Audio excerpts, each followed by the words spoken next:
ॐ नमो भगवते वासुदेवाय। ॐ नमो भगवते वासुदेवाय। ॐ नमो भगवते वासुदेवाय। हरे कृष्णा। समस्त भक्तबिंदु के अमा शाश्वत प्रणाम। एक्चुअली हम लोग जो बात करते हैं, हम लोग बात करते हैं अपना भाषा से। और भाषा क्या होता है? अपना भाव को दूसरे के सामने व्यक्त करने का एक तरीका होता है। तो आज भारत भूमि में असंख्य भाषा है। तो मुख्य रूप में जो है हिंदी है, और बाकी आंचलिक भाषाएं हैं। तो जब भी हम कभी भी बात हिंदी में करने का प्रयास करते हैं तो अपना भाषा का प्रभाव आ जाता है, इसलिए हमेशा क्षमा चाहता हूँ। और अभी हम एक श्लोका लेके बात करेंगे। श्लोका श्लोका का रूप में बात नहीं करेंगे, बात करेंगे हम किसी विषय के ऊपर। और वो विषय का जब बात करेंगे तब श्लोका अ, आ जाएंगे, और संदर्भ में श्लोका आ जाएंगे। हमने पिछले हफ्ता में बात किए थे जीवन का उद्देश्य क्या है, ये मानव जीवन का उद्देश्य क्या है।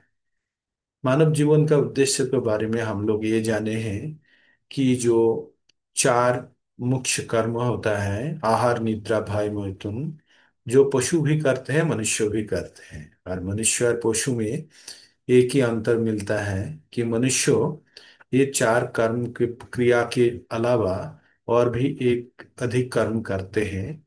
वो ज्ञान अर्जन करके खुद के बारे में जानने का प्रयास करते हैं, या उनका जो प्रॉपर्टीज है, उनका जो गुना है, उनका जो धर्म है वो जानने का प्रयास करते हैं। जब मनुष्य अपना धर्म जान जाते हैं और उसके बाद उसी दिशा में काम करने के लिए प्रेरित होता है। तो हम अक्सर खुद को सोचते हैं सब कुछ का कारण है। हम जब रिजल्ट हमारा फेवर में नहीं आता तो हम तुरंत किसी ना किसी को दोष देने के लिए तैयार हो जाते हैं। कभी नहीं सोचते हैं कि जो फल है मेरा अनुकूल में क्यों नहीं आया, क्योंकि हम सोचते हैं कि हम ही अकेला ही किसी भी काम, किसी भी कर्म का फल मेरा कारण ही हो रहा है। ये धारणा लेके चलते हैं। यद्यपि भगवत गीता में बताया गया है पांच विषय के ऊपर फल निर्भर करता है। एक होता है कर्ता, दूसरा होता है स्थान, तीसरा होता है उपकरण जिससे द्वारा ये काम किया जाता है जैसे हमारा इंद्रिय, और एक होता है प्रचेष्टा। ये चार चीज द्वारा चार चीज मनुष्य के पास है, इसके द्वारा मनुष्य कर्म करते हैं। और इसके ऊपर और एक है प्रभाव जिसका है ईश्वर। ईश्वर का सैंक्शन या ईश्वर का अनुमति के बगैर कोई भी काम संपन्न नहीं हो सकता है। तो जब भी हमने सोचते हैं कि हमने अच्छा ढंग से कर्म किए हैं तथापि हमारा अनुकूल में फल नहीं आया, तो वहां पे हम अपना दोष नहीं देख पाते। और जो बाकी रह जाते हैं वो ईश्वर का कृपा या ईश्वर का अनुमोदन है ना। तो हम मनुष्य खुद के बारे में जानने का प्रयास करते हैं, हम खुद को जानते हैं। और भविष्यत, अतीत या वर्तमान तीनों अवस्था के बारे में हम जान जानने का प्रयास करते हैं, जान भी जाते हैं। तो हमको क्या जानकारी मिलते हैं? ये जानकारी मिलते हैं जो हमारा जीवन है अत्यंत दुर्लभ है। ये मनुष्य जीवन अत्यंत दुर्लभ है। तो भगवान एक जगह पे भगवतम का एक श्लोका में यही बताया जाता है, क्या बताया जाता है?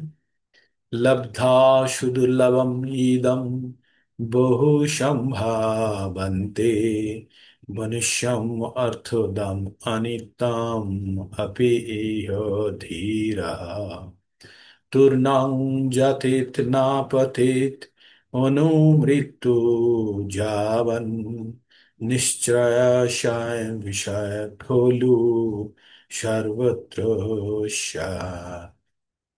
लब्धा सुदुर्लभम इदं बहुशं भावन्ते मनुष्यम् अर्थदम् अनित्यम् अपि इह धीरः तुर्नं जतेत नापतेत अनुमृत्यु जावन् निश्चयाशय विषय खोलु सर्वत्र शायि। अर्थात इस प्रकार है कि जो हमारा मनुष्य जीवन है ना, अत्यंत दुर्लभ है। और ये जीवन जो है, ये पशु जीवन से अलग है। तो ये मनुष्य जीवन के द्वारा हम क्या जान सकते हैं? हम अपना जीवन का चरम उद्देश्य जानने का सुविधा को लगा सकते हैं। ये जीवन अति अनित्य है, ये ज्यादा स्थायी नहीं है।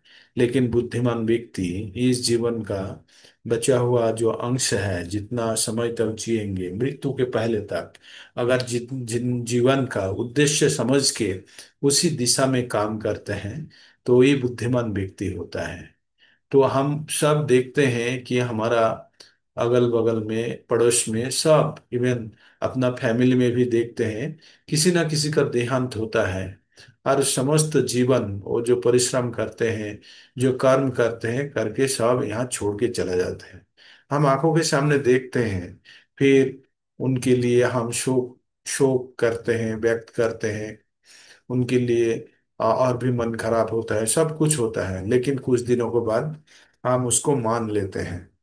हम ये क्यों नहीं सोचते हैं, ये दोषा, इस प्रकार स्थिति हमारा भी होनी है। हम भी एक प्रकार इसी स्थिति में ही चला जाएंगे। आज जो हमारा सामने जो हमारा बुजुर्ग जा रहा है, उसी प्रकार हम भी, हमारा नेक्स्ट जनरेशन या हमारा बच्चा पोता के सामने हम भी उसी प्रकार चले जाएंगे। तो हमारा जीवन का उद्देश्य क्या है? हम ये मनुष्य जीवन जो मिलता है, बहु बहु बहु जीवन के बाद ये मिलता है। जो शास्त्र में वर्णित है, बहु संभवन्ते, वहां पे जो अनेक अनेक जीवन के बाद ये मनुष्य जीवन आता है। अनेक जीवन, इसका मतलब है शास्त्रों के उल्लेख के अनुसार 84 लाख स्पीसीज होता है, 84 लाख जोनिया होता है। और इसी जोनिया जोनी या इसी प्रकार का जीव के अंदर से घूम घूम के पुनराय मनुष्य जीवन में आता है। और हम अगर इसी जीवन का उद्देश्य नहीं जान पाते, तो पुनः हमको इसी 84 या 84 लाख जोनियों के बीच में से पुनः घूम के आना होगा। इसका मतलब यहाँ पे अत्यंत महत्वपूर्ण है कि हमारा जीवन का उद्देश्य हम जाने, और जानने के बाद तुरंत हम बिना देर किए हुए हैं उसी उद्देश्य को साधित करने के लिए काम में लग जाए।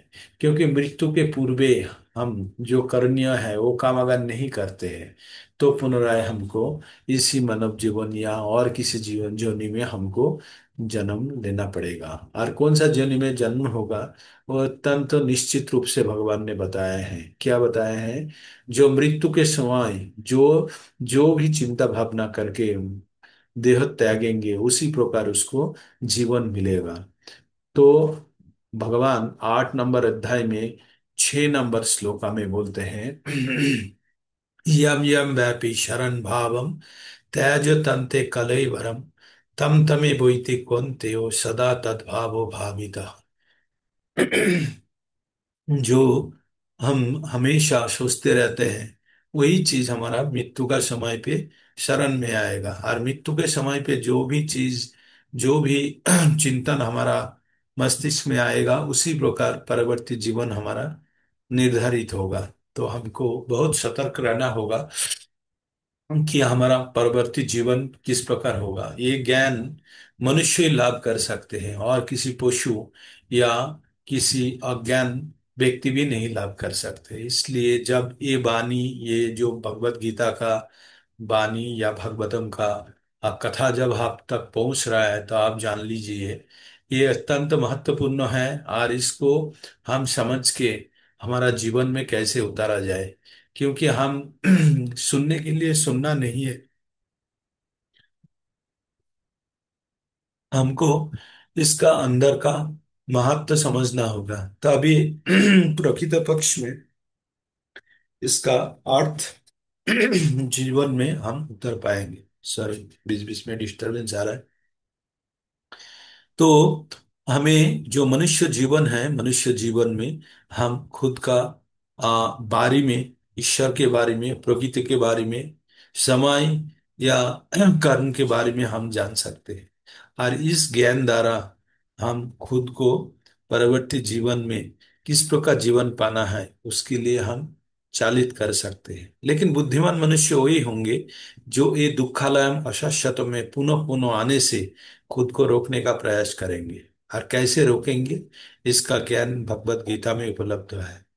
भगवान 8 नंबर अध्याय का 16 नंबर में बोलते हैं, श्लोका में बोलते हैं, अब्रह्म भुवन लोका पुनरावर्तन अर्जुन माम उपेतु तो कौन्तेय पुनर्जन्म न विद्यते। हे अर्जुन, आप जान लो कि ये जो मनुष्य जीवन है, इस जीवन में जब कोई भगवान को जान जाते हैं तो उसको और पुनः जन्म लेना नहीं पड़ेगा। और ये जो भूलोक से ब्रह्मलोक तक जितना भी लोक है और जितना भी जीव है, सबको बार बार जन्म मृत्यु का चक्र से अंदर से गुजरना होगा। तो यहाँ पे हमारा निष्कर्ष ये आता है, बुद्धिमान व्यक्ति का वही काम होगा कि ये चीज समझे और अपना जीवन का दिशा तय करे। हम जितना जल्दी करेंगे उतना ही अच्छा है, उतना ही बुद्धिमान व्यक्ति का परिचय होगा। हम जान लिए कि हमको परीक्षा देना है, मृत्यु सबको आना है, और उसी मृत्यु का तैयारी के रूप में हम वर्तमान में अगर वो काम कर लेते हैं जिसको द्वारा हमारा परिवर्तित नेक्स्ट जीवन जो परवर्ती जीवन जो निर्धारित हो जाते हैं, तो वो होगा बुद्धिमान व्यक्ति का काम। भगवान यहाँ बोलते हैं जो भगवान को जिसने प्राप्त कर लिया, भगवान को प्राप्त करने का क्या क्या पद्धति है। भगवान के पास अगर कोई चला जाए तो वो मुक्त हो जाएगा, लेकिन भगवान के पास जाने के लिए क्या क्या रास्ता है। तो भगवान भगवत गीता में बहुत रास्ता बोले हैं, उनमें से चार प्रधान पद्धति का मैं बात कर रहा हूँ। भगवान 4.9 में बोलते हैं, भगवान 4.9 में बोलते हैं, 4 नंबर अध्याय का 9 नंबर श्लोका में बोलते हैं, जन्मो कर्मो च मे दीपम एवं जो वेत्ति तत्ततः तक्ता देहं पुनर्जन्मो नैति मामेति सह अर्जुन। भगवान बोलता है कि भगवान का जन्म और उसका जो कर्म है अत्यंत दिव्य है। और ये ज्ञान जिसने प्राप्त कर लिया है उसको दोबारा जन्म जन्म ग्रहण नहीं करना पड़ता है। एक्चुअली हमको पहले तो ये सोचना होगा कि ये धराधाम में हमने जन्म लेके जो जन्म मृत्यु का चक्कर में आबद्ध होके रहे हैं, और मनुष्य जीवन मिला है जो अत्यंत दुर्लभ है, और इस जीवन का अर्थ समझकर उसी दिशा में काम करना सबसे ज्यादा बुद्धिमान व्यक्ति का काम है। और वही बुद्धिमान व्यक्ति अलग अलग रास्ता ढूंढेंगे किसके द्वारा ये जन्म मृत्यु का चक्र से बाहर आया जाए। तो भगवान 4 नंबर अध्याय का 9 नंबर श्लोक का जो बताया है वो एक तरीका है क्या भगवान के बारे में ज्ञान प्राप्त कर लेना। दूसरा तरीका में बोलते हैं, भगवान मृत्यु के समय पे जो भगवान को शरण करते हैं वो भगवान को भगवान का भाव प्राप्त करते हैं, इसमें कोई संशय नहीं है।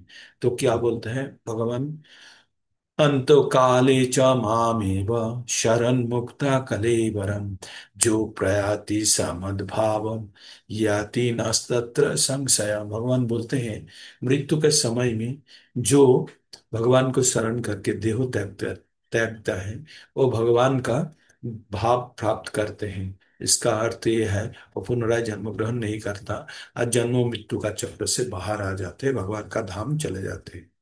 फिर 9 नंबर का 34 या 18 नंबर का 64 में बोलते हैं भगवान, मन मना भाव मद भक्तो मत्ता जीमम नमस्कुरु माम वेशोसि सत्तम ते प्रति जाने प्रियोसि में। तो भगवान बोलते हैं मेरा भक्त बनो, मेरा मेरा पूजा करो, मेरे को नमस्कार करो, मेरा उपासना करो। आप मुझे मन लगाओ, लगा के आप एकांत रूप से मेरा भजना करो, तब अवश्य ही तुम मेरा पास आओगे। ये मैं प्रतिज्ञा करता हूँ हे अर्जुन, मैं ये तुम अत्यंत मेरा प्रिय हो, सखा हो, इसलिए मैं बता रहा हूं तुम अवश्य ही मेरा पास आओगे। और चौथा रास्ता जो हमने ढूंढ के रखे है, और भी है लेकिन प्रधान चार रास्ता में चौथा रास्ता ये है। भगवान बोलते हैं 18 नंबर अध्याय का 68 नंबर श्लोका में, जो इदम परमम गुह्यम मद्भक्तेषु विधास्यति भक्ति मयि परम कित्ता मामे वो ये श्रुति असंशय। भगवान बोलते हैं मेरा ये जो परम ज्ञान है, ये परम गोपनीय ज्ञान है, जो मेरा भक्त के अंदर ये प्रचार करते हैं या मेरा भक्त को बताते हैं, उससे ज्यादा अति प्रिय मनुष्य मेरा पास नहीं है, वो अवश्य ही मेरा पास आएंगे। तो हमको यहाँ से समझना होगा कि जो भगवतम या भगवत गीता में जो ज्ञान है, इस ज्ञान से खुद को हमको जानना होगा कि हमारा जीवन का उद्देश्य क्या है, और इस उद्देश्य साधित करने के लिए क्या क्या रास्ता बचा हुआ है। तो हमारा जीवन का परम उद्देश्य है कि ये जो जन्म मृत्यु जरा व्याधि आधि भौतिक आधि आत्मिक और आधि दैविक, ये सात प्रकार का समस्या के अंदर से जूझ रहा है, इसका एकमात्र कारण है जन्मों और मनुष्य जीवन प्राप्त करना। तो मनुष्य जीवन प्राप्त करने का एक सुविधा तो ये है कि हमको ज्ञान प्राप्त हो जाता है, कि इस ज्ञान की द्वारा हम ये जन्म मृत्यु का चक्र से बाहर जाने का चेष्टा कर सकते हैं। तो बुद्धिमान व्यक्ति का यही काम होगा कि ये ज्ञान प्राप्त करे और जन्म मृत्यु जरा व्याधि आदि भौतिक आदि आत्मिक आदि दैविक, ये सात प्रकार का समस्या से बाहर जाने का प्रयत्न करे। हरे कृष्ण कृष्ण कृष्ण हरे हरे, हरे राम राम राम हरे हरे। ये छोटा सा मेरा उपलब्धि था, तो मैं आप लोगों से साझा करने चाह रहा था। हरे कृष्ण।